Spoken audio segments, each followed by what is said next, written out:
It's the Bush League Mud Show. It's the Bush League Mud Show. Let's go. Are you ready? Make some noise!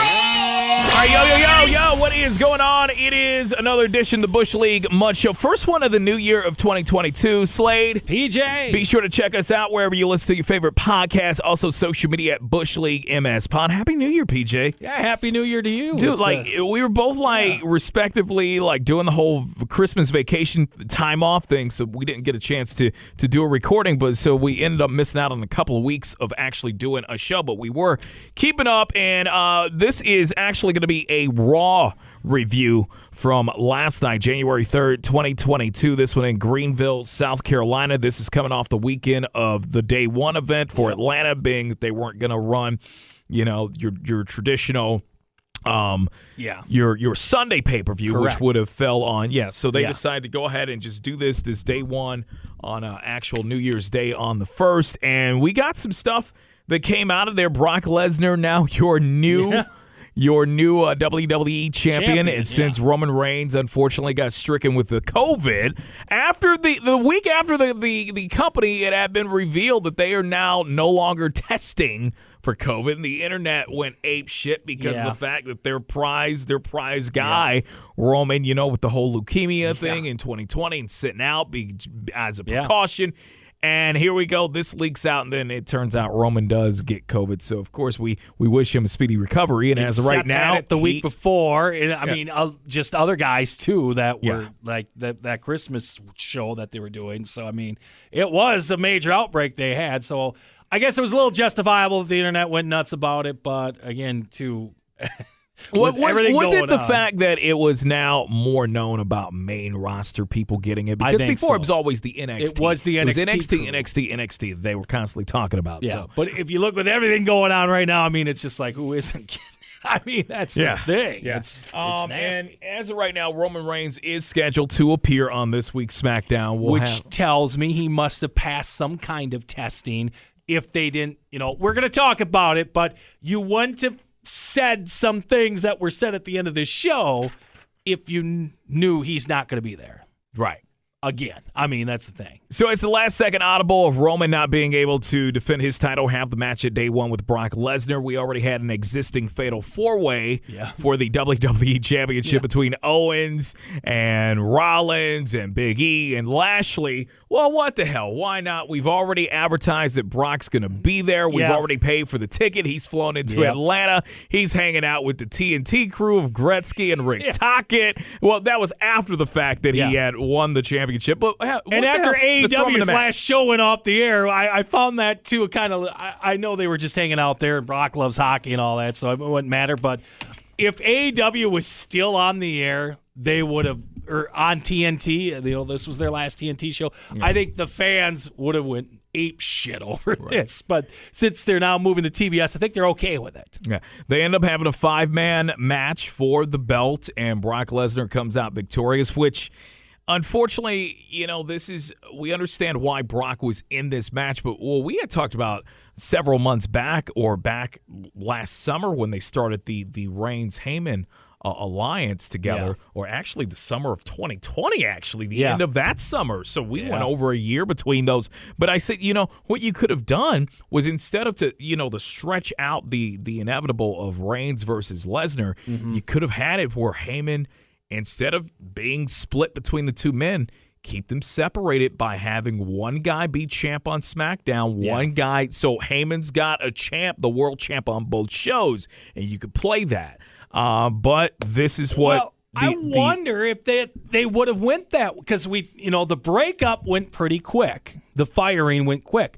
I wonder, obviously, if they would have known the COVID deal was going to happen, I bet they would have staved that off for a little bit, and then maybe they would have worked some mysterious behind the scenes going back and forth, potentially. But I think that kind of screwed things up, where Saturday night you didn't see Heyman at all, which I was like, is he going to make an appearance? And no, he didn't. They waited until this Raw. Brock by himself, and Brock by himself winning. Not that he needs help from anyone to win, but I guess you could say, if Big E was going to lose the belt, and there's so many different angles with that fatal four-way to begin with that you could have came out of that match and went into. And now that you've brought Brock into the equation of the day one, the number 5 member of that match, you still have variables, some options there where you could go to direction. And we start to kind of see that Monday night on Raw between Seth Rollins and Kevin Owens, and then Big E and Lashley, and then we'll get into all that in a bit. But Greenville, South Carolina is where this Raw was. They run some video packages, of course, of what went down at day one, and then we get right into the show. Lights go out. Yeah, lights out. So something's happening. Something's happening, and then the lights come back on, and the crowd pops because we get in the middle of the ring. We get Paul Heyman. And Paul Heyman, he, of course, does his spiel, gives the intro to the new champion, Brock Lesnar, who then comes out. And they gave Brock quite a bit of mic time early on in this show. Paul didn't really talk as much as you would have thought. He did his typical, his intro and stuff, but Brock grabbed the mic. And people, honestly, if you really remember back in the day, the ruthless aggression era of Raw, where Brock really got to show a lot of his personality, people were really digging the Brock with the smile on his face, the very condescending but yet still big-time ass kicker. He grabs the mic and he's giving praise and actually calls Paul his advocate. Yeah. And gives praise to Paul Heyman, who he credits, even though Heyman was not there. At least we didn't see Paul at day one. He gave Paul credit for pulling the strings to allow Brock to get into that main event match. Well, they even went further back to that, and they brought it up in the storyline, which they kept it out there. And he thanked Paul for keeping him a free agent from the draft process. So, I mean, they brought that back into the fold. I'm like, well, kudos to them for bringing that back in and tying it in here a little bit. Which basically tells you that the entire time that he was the special counsel to the tribal chief, he was working. Yep, he was working his own little angle from the backside there. Paul ends up getting back on the mic. Paul talks about the number one contenders match, which they are going to have with the four-way that was originally planned for day one. Well, rematches still continue in 2022. Yes. So since you 4 guys are losers, we're gonna have you all in a number one match. Same damn match that we were originally supposed to have. It's gonna be a 4-way. The winner is gonna be the new number one contender. Will be facing Brock Lesnar at the Royal Rumble. He blasted all of the competitors and even took some shots at Roman there and made reference of Roman having COVID. Yep. You drop Heyman, and that's what happens. So after he gets done taking his shots at Roman, he makes the mention that we have still yet to ever see one-on-one in a match Brock Lesnar versus Bobby Lashley. So he's immediately now he's starting to give a little bit of praise to some of the competitors, and he puts Bobby Lashley over, talks about the spear that Lashley gave Brock in the match at day one, and how even though there was a spear to Lesnar, there was no F5 to Lashley in that match. That's correct. So it made Bobby look strong. He also gave praise to Big E. And people, just in case if you forgot, the path, the track of Big E becoming world champ kind of started during those Talking Smack shows between Big E and Heyman. Yes. And Heyman wanted to get Big E to break away from the New Day and create his own lineage of, being that Kofi had became a champion and all of that. Yeah. So he gave praise to Big E and said that he felt that if not for the fact that Brock Lesnar was in this match, Big E would most likely still be the champ. Yep. So he was confident putting over Lashley, putting over Big E as well. So that was basically your opening segment there, is just the promotion for the Fatal 4-Way match that we were going to get in the main event, which was going to be a no DQ, no count-out match, which a 3-hour show, well, you tend to kind of carbon copy that because we ended up seeing another match that was supposed to be no DQ or no. Actually, stipulation a little different. There was that involves Damian Priest, but we'll get on that in a little bit. So that's the end of segment 1. After that, we get a backstage segment of Randy Orton and Matt Riddle. Thankfully, Vince is not in the room. It's Riddle, damn it. Riddle, damn it. We get the backstage of Orton and Riddle. This is to promote, basically tease. They're doing your typical RK Bro jibber jabber in the back, and this is to promote. They're going to get a tag match. We're going to immediately get a tag match. RK Bro versus the Alpha Academy. This is a non-title match. Now. Which means yes, they're you going to lose. You already know what that means. Now, RK Bro, they come out to the ring. First, second, the Alpha Academy with Gable coming out with the mic. And we've always heard the stories, people who worked with Gable in NXT. You hear it in shoot interviews from other wrestlers, and they talk about when it just comes to outgoing personalities backstage in the locker room, whether it be the men or the women. Chad Gable has a lot to give. A lot of people praise Chad Gable for, look, if they actually fucking booked this guy correctly and allowed him to use his personality, this guy would really well. So I really have been liking the promos that Gable's been cutting lately on the mic, coming down. Otis doesn't have to say shit. No, he doesn't. Gable's doing the talking. Yeah. And, of course, Gable continues to make mention of him recently getting his master's degree. Which I don't know if he's doing that to the dirt sheet writers because they kept bringing that up. Well, if he gets released, he's going to have to do that. He's enrolled in classes at Full Sail. So, I mean, it's funny that he keeps bringing it up. I love it. And then what I don't know if you notice is Otis got the stash going on now. He went from being completely clean-shaven to a piece maybe of a little heel coming back to him now. Yeah, a little light wavered stash that's starting to come on Otis's lip there. So we get this match started. Otis, they make him the strong one to open up this match. They go after both Orton and Riddle. Otis eventually gets the upper hand. They end up attacking both Orton and Riddle. We go to a commercial break. We come back. Riddle is just basically taking a majority of the punishment from Otis, and they did a really good job. They told a good story in this match. Their whole idea was to separate Riddle from Orton, keep Orton out of this match, which they successfully did. We get near the end here. Riddle attempts an RKO of his own on Otis, but then Otis ends up converting that, countering it with his version of the World's Strongest Slam, and he pins Riddle for the 1-2-3. So there you go. Alpha Academy scoring the win over RK Bro.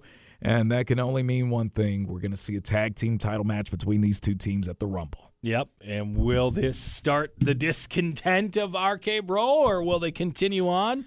Are they actually going to push Gable and Otis? I mean, good questions there. I mean, we'll see. And I will give you credit. You call these guys being over early on. You were with this. The crowd is definitely into it. I find it hard to believe at this point that they will split them up. Now, I originally thought when they did put this team together, this was going to be your a Mania match. That's what I thought too. But they're selling the merchandise. And you see the T-shirts in the crowd. And the crowd loves these two together. And my thing is, whenever Orton is a solo guy, people immediately expect Orton to be in the world title picture. But he's won, 13, 14 titles now. He's in that Flair territory. You got to keep him out of that world title picture. And at this point, he doesn't need to be. This allows, and it's getting Riddle over big time even more. Yeah, it is. By himself, it was just silly. Yes. With Orton, it's gives credible. It's a little bit more credible. So they balance each other out. Not on the level of Booker T and Goldust from back in the day, but it's that opposites attract kind of thing. But I don't know about you. I don't think this is going to split up by. I think if they really did it right, you could at least get through SummerSlam with these two still being a team together. I'm with that plan now. Before I was with the WrestleMania match between these two because obviously that's where you're going. But now I think you got to keep it going. I mean, just the way it is. And plus, we look at the title picture. Do you really need Orton up there right now? You got Big E, you got others. I mean, we're doing Fatal 4, Fatal 5-way matches. Don't need Randy Orton. We're going to start getting sick of seeing Seth and Owens there once again in that picture. So I guess I could see where they say, well, we got to get Randy up there. We got to get someone else. But it's like he was just there last summer. Is it possible, if they are going to start to drop those breadcrumbs between these two splitting, is it possible they lose the tag titles at the Rumble? See, that's what I'm afraid of. But they're both in the Elimination Chamber. Oh, I guess, I mean, that would be a way to really expedite 6 guys for the chamber. Speed it up and then get your Mania match out of it. But then, I mean, that's almost AEW booking here. You're just really throwing it. We already quick. know they're going to kind of cross paths in the actual if they're both in the Rumble match. I don't know if they're going to put them in there or not. If they're going to if they're in the belts tag team match, they might not go that route. Especially if we got Johnny Knoxville entering. And it's possible they maybe not be in the Rumble because maybe their plans could be for them to face off at Mania if they want to speed this up because you don't need a title on the line between these two. There's no belts needed. Yeah. So, but I'm with you. I don't want to see it end now. We get a backstage segment after that match with MVP and Bobby Lashley. MVP says that it will take a Herculean feat to beat the other three competitors in the match that night, but then he walks off and Lashley finishes it off by saying basically Lesnar fears him. So, I mean, it was a very, very Tarzan-ish type of, I mean, what were the writers thinking? They were going with that, or they could have had him just go, Hercules, Hercules, Hercules. I mean, that's... You really didn't need Lashley. What were the really writers thinking with that one? After that, we get a backstage... We go from one. Here's one thing about this damn show: we got too many damn backstage segments. Yeah, way too many. Again, when people want to criticize AEW for the backstage, look, we gotta.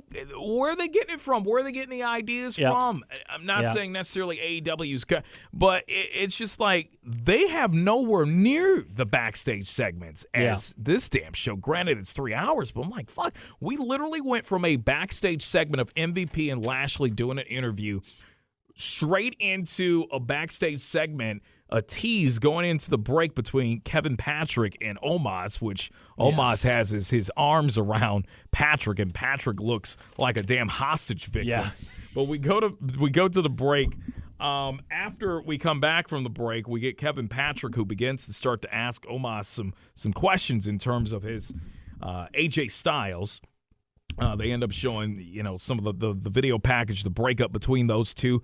And Omos didn't really have much to say. He took his hand, placed it over Kevin Patrick's face, and said that that's how he reacts. That's how he would answer that question. So, Omos doesn't really need to talk. We knew that he probably wasn't going to talk much in this backstage segment anyways, with the interview coming back from the break.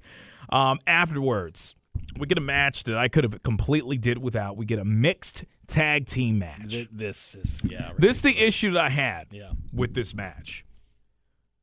We knew that later on the night we were going to get a segment that was going to basically bring up and confirm an obvious mixed tag team match that we're going to get at the Rumble. Yes. Correct. But we get one that here, we would like to see. One that we like to see. Not this one here that revolves around a belt that no one gives a shit about. No. We get the 24/7 champ, Dana Brooke, teaming up with Reggie versus the team of Tozawa and Tamina. This match starts off. The ladies got really no work in this match. Dana Brooke definitely didn't. Tamina got her shot in at this point. Reggie and Tozawa, they kick it off. They're going back and forth. Eventually, Tozawa goes for a boot in the corner on Reggie. Reggie ducks out of the way. He hits Tamina, who then decks him. Reggie takes advantage and hits him and hits him with this somersault pin for the win. So there you go. That was the match there. Was it everything you dreamed of, PJ? I think I had it on the Manning cast during this one. Okay. Afterwards, we got a video package of Becky Lynch and Liv Morgan. Yeah. We got a video package of Becky Lynch and Liv Morgan, in which afterwards Becky Lynch then came out to the ring. She got a little shine time on the mic, and she talked about how she plans on ending the year of 2022 the same way that she entered, as the women's champion. She talked her smack. Eventually, Liv Morgan comes out and continued to claim that eventually she will get the best of Becky in her quest to be the world champion. Becky said, you know what, kid? You just might win the world title someday, but only when I'm retired. Until then, you ain't really going to win much of shit. So Liv interrupts, and then as these two are jaw-jacking, then we get Bianca Belair, who comes out and says that both her and Liv Morgan, they see right through Becky, and they know exactly what it takes to beat her.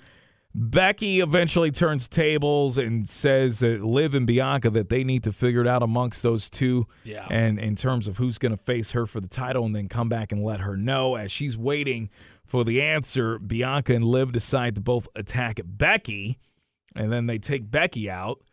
And then Bianca goes after Liv, so now these two are going at it, and then Becky recovers, comes in, and attacks both of them, and walks up the ramp holding up the belt. So, too long, this segment. This segment is a little too long, and do I really need to see a triple threat for Becky's belt? Well, because I don't know if I don't think you're going to get another Becky Liv match. No, and I gotta give it to Liv. They've been pretty good matches, both of them. They've been good, but once you lose 2 in a row, it's kind of hard to justify. I need them to get me, and I don't think Liv Morgan is bad by any means. No, I think she does bring something to the table. However, when she does come back, or when she does come out and does her thing, I feel like every time I'm watching her, she's thinking of the lines in her head. It's it's a little too dramatized for me. I feel like when I'm watching Liv Morgan, like I'm watching an episode. You remember MTV True Life? Remember when they did the episode back in the day of I Want to Be a Pro Wrestler? Yes. They kind of shoot it like I feel like I'm watching Total Divas or something when Liv comes. I'm like, give her an edge. Give her something that can get me more invested, because the whole triumph, working hard, growing up in Jersey,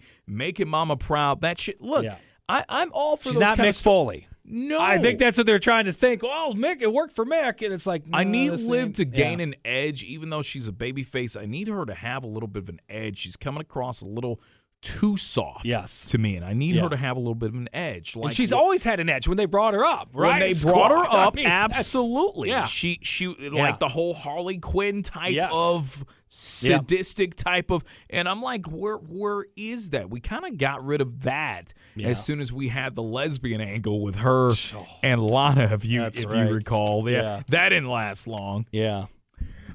So Becky gets the upper hand on that segment. We get another backstage segment. This time it's Seth Rollins and Kevin Owens. They're talking it out, and they have a plan. The plan is that one will win that match tonight, the Fatal 4-Way.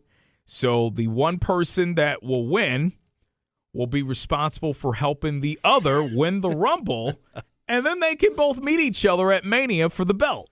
So they've got this thing all figured out. I'm liking this partnership. I really do. I am. I hope they can keep this thing. It's kind of bringing back Jericho and Owens vibes a little bit. If they can keep this. Now, I don't think it'll get to the ha-ha part of you make the list and the Best Friend Festival and all that stuff, Festival of Friendship. But I'm liking this right now with these two. After that backstage segment, we got a match again that I could have done without. We get Nikki A.S.H. and Rhea Ripley versus the recently crowned tag team champs in the women's division, Carmella and Zelina Vega. Mm-hmm. And I do actually like the pairing of Carmella and Zelina Vega together. I don't so much like the pairing of Rhea Ripley and Nikki A.S.H. We're still doing this shit once again. Look, the Nikki A.S.H. thing, it's come and gone. Yeah. Rhea Ripley is the money.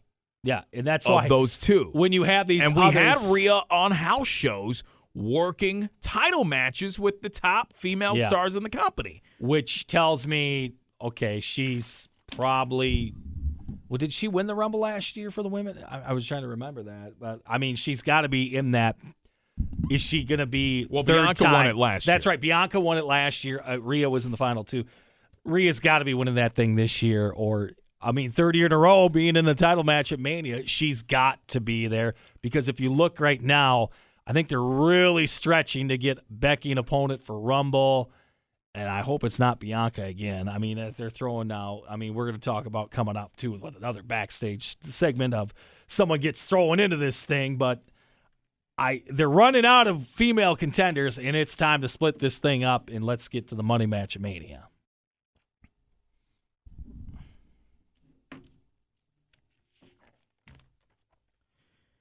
So we get this match. We get Rhea Ripley, who's doing all the work, of course, for this team. She gains the advantage. She tags in Nikki A.S.H. Nikki and Zelina Vega are going at it. And eventually, Rhea gets knocked out, and we get Zelina Vega pinning up Nikki with the most dangerous finisher in all of the company. Want to take a wild guess of how this match ended? It continues in 2022. A roll up. Yeah, so we got Zelina Vega scoring the pinfall over Nikki A.S.H. Again, Ripley gets into the ring. She looks frustrated. Nikki is once again apologizing, doesn't know exactly what happened. Just knock her ass out and let's get this thing I think going. we're going to do this at the Rumble. Rhea Ripley's got to be throwing Nikki A.S.H.'s ass out of the ring. Yes. For the Rumble. Yes. I mean, it's got to be coming there or lead up to it, but this thing's got to get over. Here's the thing, though. Is the intention to get Rhea Ripley to throw Nikki A.S.H. out of the Rumble, out of the ring, and kind of give her like a heel persona? I think, honestly, the crowd will fucking pop. They will. They've been waiting They're for it. over Yes. the Nikki. And here's the thing. People really do like Nikki Cross. Yes. Not this Nikki Cross. Now, this got to pop when she won because they're thinking of the person who won the championship. Because now the whole superhero thing, I'm like, okay, it never really was over. They were cheering because she won the title, not Nikki A.S.H. won. Nikki Cross won. I mean, yeah. We ended up we got the Street Profits versus Cruz and Azeez, but before that match became officially underway, we got another backstage segment. Yes. We see the Mysterios, and all that this was Ray giving praise to his son who's going to be entering his first Rumble. Okay, they make that official. That's okay.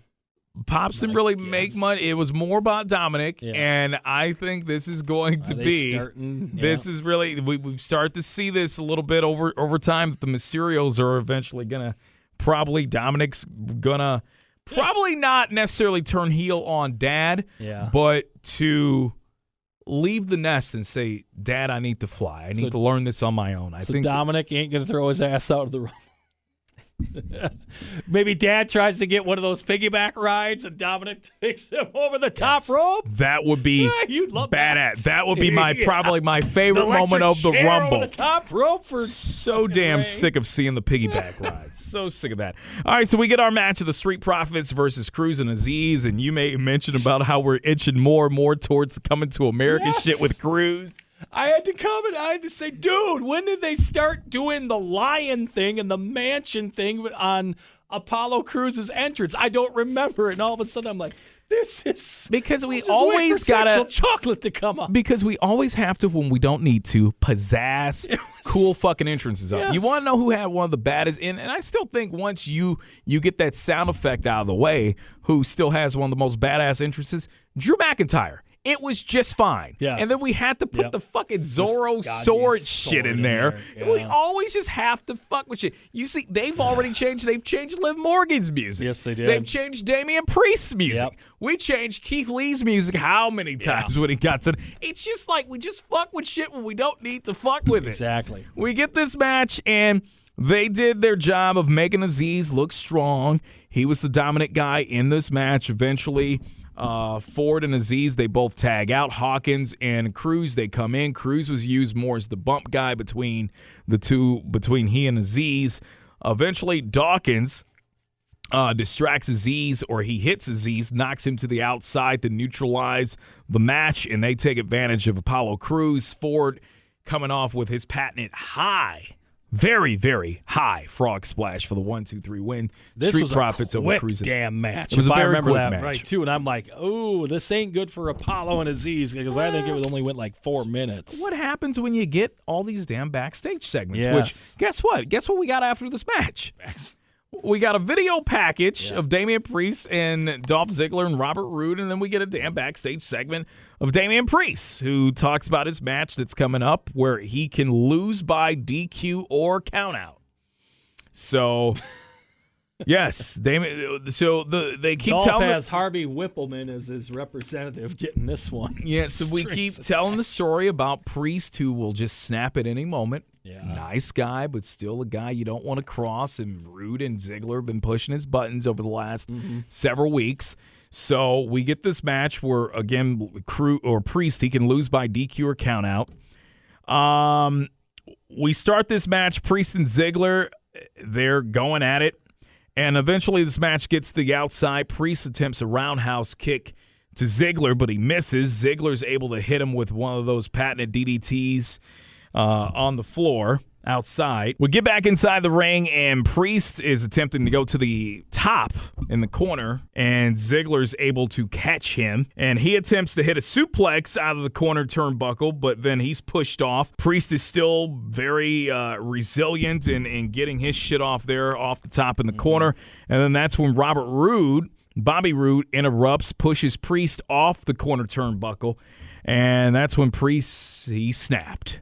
He takes out Ziggler in the ring before going to the outside to go after Roode, and he nailed him with a vicious clothesline and then proceeds to grab a chair. And he's about to hit Roode, and then he realizes, oh, fuck, we're at an 8 for the 8 count. The ref is counting him the entire time, so at the 8 count mark, Priest decides to jump his ass back into the ring, but with the chair. With the chair. So he realizes that he could get counted out and lose his United States Championship, but I'm going to get back in the ring with the chair, in which I could get DQ'd. And still lose the damn belt. And still lose the match. So Ziggler, he is begging Priest to hit him. Instead, he hits Roode, who's standing on the outside on the ropes. He hits Roode, which that is legal because Roode's not in the match. Yeah. We get then a zigzag after the distraction. Priest, he turns around. Ziggler hits him with a zigzag. We got a really close 2 count. And the crowd was actually into this match, and you know, Ziggler, it was actually a good match. Yeah. It was a pay-per-view quality match. I thought it was one of the better matches of the night. I think, of course, the main event took that cake, but this was actually a pretty good match. Ziggler, he's unsuccessful getting him down for the 1-2-3. Eventually, Damian Priest hits the reckoning and gets the 1-2-3. Still your United States champ, Damian Priest. Here's the issue that I have. There's no buzz with the United States title. No. It's just something to keep Damian Priest or whoever has it on television. Yeah. Priest is a guy that you do need on television. He shouldn't be back in catering. But I just, it's like, okay, once we're done with Ziggler and Roode, like, where does he go? Who's the next challenger? There's no inkling whatsoever on who the next challenger outside of Ziggler and Roode would be for that belt. And the freak out bullshit that they're forcing him to do in the match. This isn't like a Hulk Hogan Hulk up or a Warrior shake the ropes kind of aggression thing. It's strange. It's it's coming every match now, and it's bad because he's not really. That's not him. He was always the cool, laid-back guy. And if you got pissed off, he'd beat your ass in NXT. And now with, the name Damian Priest, he's both good and evil. I mean, it's just he was doing just fine the way that we have it. Yep. And unfortunately, when they're trying to give him an even more darker edge when it doesn't need to be there. No. And you know what it reminds me of, unfortunately? Every time I'm starting to see Damian Priest, and there's no disrespect to him because I do like him. I think he brings something. I think of the fucking Kiss Demon, Dale Torborg. Every time now that I see them doing this shit to Damian Priest, I think of the Kiss Demon. Yeah, that's a good comparison. You might as well put face paint. They're about the same height. Don't tell Vince. He'll be like, damn, we'll get some of that Kiss money. Gene Simmons? I'm sure Gene's open for business. I'm sure Gene's open for business. All right, so after that, what do you think we got after that match, PJ? Let's go backstage to another interview. What the fuck? Let's go backstage. This time, not an interview, though. This is the another segment of Austin Theory and Vince McMahon. Vince McMahon is on the phone. Austin Theory walks in, and he realizes that he's interrupted the CEO.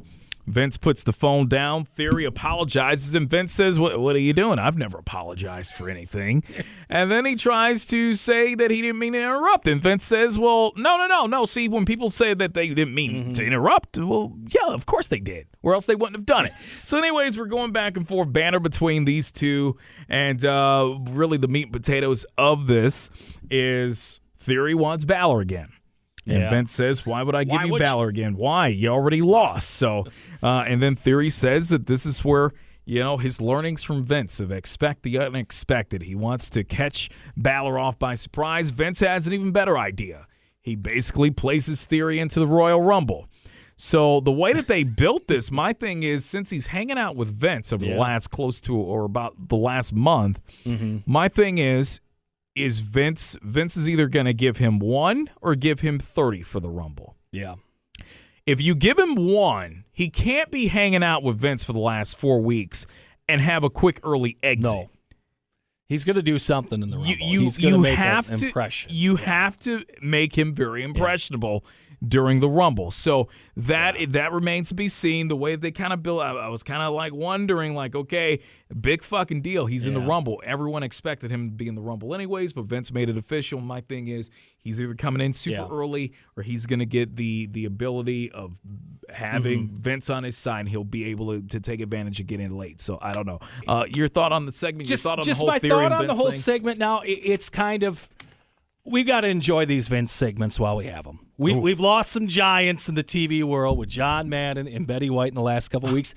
Vince, hey, he's close to that level. He really is. Vince is if still you think about it, Yeah. because people they think wrestling, they think Vince McMahon. Right. TV character. And yes, I know he's old and people are saying we can't understand what the hell he's saying and all that. You just got to enjoy it. People bitch about it too much. Just enjoy it. That's all it's there for. All right, so next up after that backstage segment between Vince and Austin Theory, we get a video package of Miz and Edge over the last several weeks that chronicled into their matchup at day one, in which it was Miz and Edge with Maurice at his side, and Maurice starting to interfere in this match when Beth Phoenix shows up. We knew she was eventually, right? Yes. We knew where this was going. Maurice hanging around quite a bit. Very refreshing. The fans are loving to see Maurice. It just only adds and puts to pizzazz on the Miz character. Yeah. It makes him more relevant. More heel edge heel. to him. More, I hate the guy even more. I love to hate the guy and more. the men are jealous. And the men are jealous. He's got a hot light. This. What the hell? So we show the video package, and then we get Miz and Maurice. They come out. Miz is on the mic. He says that he had Edge exactly where he wanted him. He questioned the refs in terms of the refs' handling of the match, and then started to berate and lambaste Edge for needing his wife to pick up the victory at day one, which is funny. This is the same guy who has his wife whenever he can use. Yes. He attempts to speak French. In which his wife corrected him on some of his pronunciations of the French language. And then we end up getting more of a video, not necessarily a video package, but clips of the wedding, the vowel, or the vow renewal from the week before, and the bullshit bloodbath. Yeah. And I told you, if we're not going to actually do it how we did in the Attitude Era with the actual red, I mean, you got babies in the crowd who don't know anything about the brood, don't know anything about the bloodbath, and they're looking at it. Why is there pig slop? Why is there mud being dropped on? What does that represent? That wasn't a part of what that. It was red. It was the bloodbath, and this is what you get, man. It looked like, boy, we don't know where to put the newspaper ink anymore. Now we just drop it on fucking wrestlers. It looks like it looks terrible. It's like someone forgot to turn the fucking toner ink of the cartridge. I mean, it's terrible. A very terrible presentation, and it's just like it's the same stuff as they use in the if you remember the Mutt Bath matches they did. Didn't they send Vicky Guerrero off like that in a match? Yeah, her and Steph. But anyways. I digress.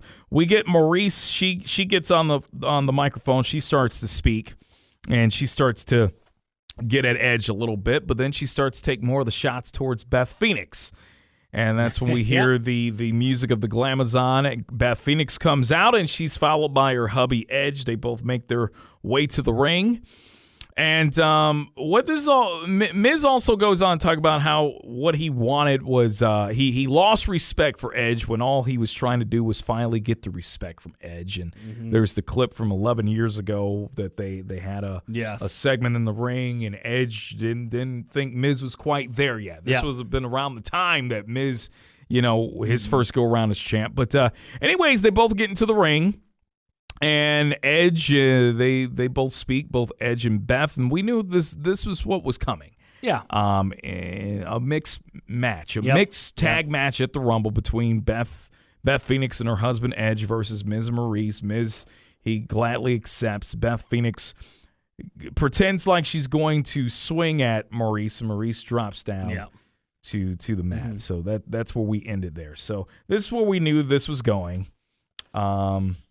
Edge, I don't remember the deal, how many appearances per year. I thought it was a half a dozen, maybe a little bit more. But if you got Beth involved with it too, I'm sure he's he's enjoying that because they couldn't do that. And we've heard about with wrestlers and kids. Goldberg tells the story. His kids didn't see him wrestle in his prime. Now his son can see him, and obviously we got him involved in the storyline. But them, Beth and Edge, their kids never saw him go at it in the ring either. So now they can see mom and dad get a payday out of it. And if we can get some entertaining promos like Miz and Maurice did with Cena and Nikki Bella. Yeah, that was great. Money. So Miz and Maurice alone sold you on that match to watch at Mania because we didn't really see Cena and Bella that much. I mean, more so Bella than Cena. Yeah. Cena was starting to transition more into the part-time performer, but those fucking skits that Miz and Maurice were doing where they were pretending to be Cena and Bella and it was good shit. Yeah. So if we could get some more of that as we lead up now into the match, I'm for it. Afterwards, we get our match, which, I'm a little surprised that we just did this on free TV this early. AJ Styles versus Omos. Yeah. This match was designed to make Omos look like a monster. Styles didn't really get much offense in this. Omos, we start this match off with Omos insulting Styles with the height difference. So Styles, being the crafty veteran of very many years that he is, he decided to then attack him low. Start to kick at the legs. Yep. And eventually, Omos, that wasn't working on him. He slung him all over the place, all over the ring. They got on the outside a little bit. They got back in. Styles gave him everything that he could. At one point, he eventually went for the phenomenal forearm. And then Omos caught him in midair with a big chop to the chest. Yep. Trash talked him in the corner, gave him the tree slam, 1, 2, 3. Omos is your winner. So... Dude, I know. AJ doing the liberties already for Omos. Yeah, I know they shouldn't have, had this match. But like now he's beat AJ clean. Where do you go from here with Omos? But I'm wondering, though, has Vince soured on him? On Omos? Yes. You get him the win here, trying maybe one last grasp. Well, this is clearly to make him look strong going into the Rumble. Trying to, and do the 8-man elimination spot in the Rumble. But I'm kind of wondering if you broke them up now and you're not going to feature them as the Rumble match, or one-on-one at the Rumble or a marquee pay-per-view, I'm thinking he's losing some confidence in him, because if you still look at him in the ring, Omos still looking slow. I won't say Giant Gonzalez slow. No. You call it what it is. That's what I was thinking. Every time when I do see Omos, it is Giant. And what Vince needs to understand is that his best big men were the athletic former basketball playing guy, the Undertaker, Kane, Kevin Nash. Yep. These were guys that college athletes. They were at, and Omos is a big tall guy that you have to unfortunately hide a little bit more if you're going to have him in the ring for an extended period of time. I think he can be effective without a doubt. I don't think that you can just completely go away with the big sluggish sluggish tall guy. I think you can still have use for those kind of guys. You just have to be very creative in terms of how you present them, and especially in the ring if they're going to work longer matches. I thought even this match was a little too long, even though they made him look strong. But if he's souring on him, then shame on Vince. It's like, what do you expect? I mean, he's not on that level of an athletic specimen like those other big guys that we just beforehand mentioned. So. But the match ended up going for about 3.5 minutes, maybe a little bit less than that. Like I said before, I thought that was a little long. But this is without a doubt, this is to get Omos to look strong in the Rumble. This won't be the last that he and Styles will cross paths. They're going to do it again in the Rumble. They'll go at it. One's going to eliminate the other. So there you go. We got a video package or a little teaser for Alexa Bliss, who is going to be on her way back to Raw next week. So we'll see. What's on the way for Alexa Bliss. No more dolls. No more dolls, hopefully. And then we get into our main event match. 4-way match, the match that you were going to get at day one for the title. Now none of them come into this match as the champion. Kevin Owens versus Seth Rollins versus Big E versus Bobby Lashley, with the winner getting Brock Lesnar at the Royal Rumble. One fall to a finish. Winner. This begins. This is a brawl to start. Lashley sends Rollins into the post. Owens then he's taken down. Big E, Lashley, they're left in the ring to slug it out. So this eventually kind of felt like a tag team match at one point because it was kind of like Big E and Lashley siding because Rollins and Owens already had made their partnership known earlier. But we get the two big guys going at it, eventually a suplex. That drops Big E, so then Lashley, he goes to the outside, goes for a spear, and then he misses that. He goes through the barricade. And then Big E, he's back up. He suplexes Rollins, but then Owens made the save there. So the teamwork, at least for the most part, it's working there. They're looking out for one another, making sure neither guy gets pinned. They're out to help the other with the other, promising to help the other at the Rumble. We got a posting for Big E and Owens. He buries Lashley underneath the barricade. So we get at one point on the outside, Owens and Rollins, they're now trying to neutralize this match and get it one man down by taking Lashley out, which they're successful at one point. Big E, he's making the motions. He's going to try to go for the table. He's looking to put Rollins through the table. Owens then saves Rollins, and they both team up and do a Shield-style powerbomb for Big E through the announcer's table. We go to a commercial break because, of course, we did. We come back from the break. We get Owens and Rollins. They're in control of the match. Lashley and Big E, they get up, and now there's a chase going into the crowd because Owens and Rollins, they both duck out of the ring. They decide to just go into the crowd. Remember, this is a no DQ and a no countout on top of the Fatal 4-Way. We end up in the concourse area, and we've got Rollins being placed in a hurt lock from Lashley. Owens comes, makes the save. He breaks that up and hits Lashley with what looked like, I think it was a trash can lid. Of course. Why not? And then he gets put through a T-shirt table. And then we go to another break. But you know what? At least no kendo stick. No kendo sticks, but we did get a trash can lid, and at one point an object that looked like a fucking tire, like a shredded tire. I don't know what the fuck that was. But in the background, you see security trying to keep all the fans at bay who are way on the far end of the concourse area. We come back from the commercial break, and they're still fighting in the crowd, but eventually, the spot of the night of this match was Owens doing the ROH Ring of Honor style dive from the balcony. Yeah, I thought he was in Milwaukee again. Yeah, it took everybody out. They eventually get the action back inside. Lashley saved Big E, and then he starts firing off some suplexes, and then eventually Lashley runs through Rollins. That leaves Owens to get speared, and Lashley gets the 1-2-3. And the win, and Bobby Lashley will be taking on Brock Lesnar at the Rumble. Yeah. So we get MVP and Lashley. They're celebrating in the ring, and Lashley's getting his roses. And the crowd, for the most part, was fine with it because they're finally going to get what they think they want, and that's a Brock Lesnar-Bobby Lashley match. How good this is going to be, I think they're two veterans that will make it as good as, but I think it's going to unfortunately fall a little short of the expectations that people have been wanting. People have been wanting this match for the last several years. But anyways, we cut after Lashley, and I told you, what a great way to diminish the fact that Lashley won this fucking match and is going to face Lesnar at the Rumble, because we get Brock Lesnar in the back because, of course, another fucking backstage segment for Raw. This time it's ending it. Kevin Patrick is back there with Brock Lesnar, and ask Brock Lesnar what his thoughts are, if he has any words now that Lashley has won the match. And Lesnar says, well, yeah, as a matter of fact, I do. Tell Roman Reigns I'll see him on SmackDown Friday. Nothing about Bobby Lashley whatsoever. Yep. So there you go. That was your Raw. Your thoughts on the show. I'm kind of excited where this is going, and I wonder what was the plan. Was Lesnar going to take it off Roman, or was there going to be the screw job finish at the because all these plans got changed within, I don't know, whenever they officially known, when, Roman put the tweet out Saturday that I'm making it tonight. I wonder if they knew a day or two ahead of time, because all these plans have a domino effect. And with them now saying, okay, let's go the Lashley-Lesnar route, I'm going to enjoy the MVP Heyman back and forth. And we don't need these guys to touch each other when you got those two mouthpieces that can, build for their own man and build up the match.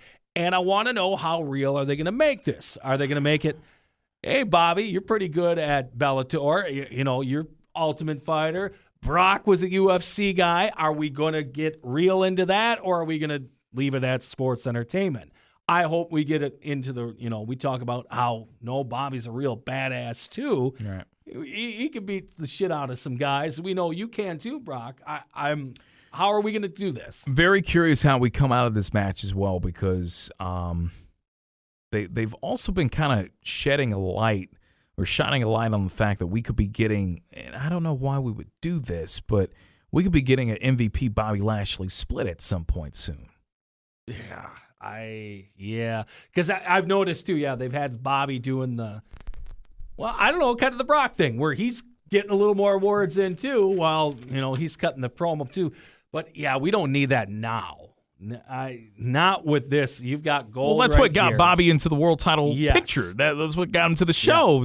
Bobby doesn't need to speak much. Yeah, it's been about 2 years now with that partnership. So I mean, I guess if they're We haven't seen Shelton Benjamin and Alexander for the last couple of weeks. That? Well, are we or not? Will we see them at the Rumble making interference, trying to make an interference? I think the Hurt Business can keep Lesnar busy. Yeah. I think you can definitely get something. If we're doing that. If we're doing that. But is that getting a little repetitive to what Roman was doing with the Usos? I mean, is that kind of the same deal, only with the Hurt Business? It is, but it's credible where, as a fan, we've booked Brock Lesnar so strong over the last 7-8 years.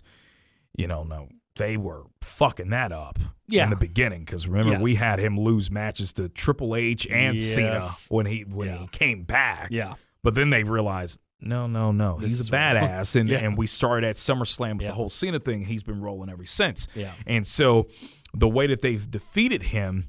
You've got, Rollins with the low blows. Like, it's got to be something where it's like it's not a fair, straight-up match where someone can credibly beat Lesnar. It's kind of like you have to find these little screw job finishes. When the Taker got him to submit, it was like a low blow. I remember that in the middle finger. We'd never seen Taker do any shit like that. Maybe since the American Badass gimmick where he was doing a little. Not really. But not really even then. Yeah, so... But again, it's Lashley and Brock. I think they're going to. You got a credible matchup. 2 fucking alpha guys going at it. So, I mean, that's where my hope is. We don't need this interference bullshit, and they can just go at it. Is Roman getting the night off then at Rumble in terms of having a match? At this point, I don't know. There's nobody there for him. I mean, I know they're building up that he's going to be back Friday, but. I don't know where I'm wondering, again, he stayed away because of this as an issue. I hope it's not affecting him at all because of everything that he's had to dealt with, but it's just like he might say, the hell with it. I'm not going to be at Mania. Or, if I feel better, I'm going to show up at Mania, but I ain't doing anything else until then. I'm the money guy right now. Maybe that's the angle they go with. You have no one to throw at me. He could say Brock's got his belt. Him and Paul could go over there. I ain't showing up till Mania. So whoever wins the Rumble, then you got to pitch him at Roman, I guess. What's the possibility of Lesnar actually losing this belt I at think the very Rumble good. to Lashley? Because we know that the 4 guys that we were doing these Fatal 4-Ways with, or that we were going to do at day 1, and we eventually had Monday Night on Raw, these are probably going to be your 4 guys that will be in the Elimination Chamber. Yeah. With the addition of 2 more. Yeah. We pretty much know for the most part, unless something gets thrown in there last minute, it's going to be Roman and Lesnar. Correct. You're not going to unify the titles at Mania. No, you can't with that. The networks would be pissed. They need a champion for both shows right now. Yeah, I think Brock's losing this title. Maybe not at Rumble, but like you said, Elimination Chamber, I think that's more of a thing where they can gang up on him, whoever the hell's in the match, or the Usos come in and screw him up a little bit because maybe they're verbally jabbing back and forth or something like that. So I guess, take back my winner of the Rumble thing if that's not what we're going. But obviously, Brock and Roman's got to be your money match. So, yeah, I don't see Lesnar hanging on to this belt. This was oh, shit, what do we do? We've got Brock. We can't just not have him be here and then lose. Right. We gotta have him show up, pal. We're not going to get a refund on that ticket. No, I mean he ain't going back to Canada without the goddamn a belt of some kind. We got to put it on him. He's our main attraction right now. So He can help out the Raw brand a little bit, put some shine on these guys. I mean, I wouldn't be surprised if Big E's the champion again heading into Mania. I heard that rumor that Big E and Cena potentially could have been a Mania match down the road here. That was going through the rumor mill. So I wouldn't be surprised if Big E gets it back for Mania. Yeah. So, I mean, I just think right now it's Brock until they figure out what's all the picture is. Yeah. Very interested to find out there. Bush League Mud Show, Slade PJ. This is your Raw review from the Greenville, South Carolina show, January 3rd of 2022, the very first Bush League episode of the new year. We'll be back at you. We'll give you an AEW Dynamite review. We should be able to cut that tomorrow, probably same night after the show. We'll check that out. TBS debut. We'll have our thoughts and comments on that, and then we'll be back again with the SmackDown and Rampage review, and then we'll give you the weekend review. We might end up throwing the SmackDown and the Rampage onto the weekend review. Yeah. Either way, you'll get it from us. We'll see how we feel. Bush League Mud Show. Be sure to check us out wherever you listen to your favorite podcast and hit us up on social media at Bush League MS Pod. Later, guys.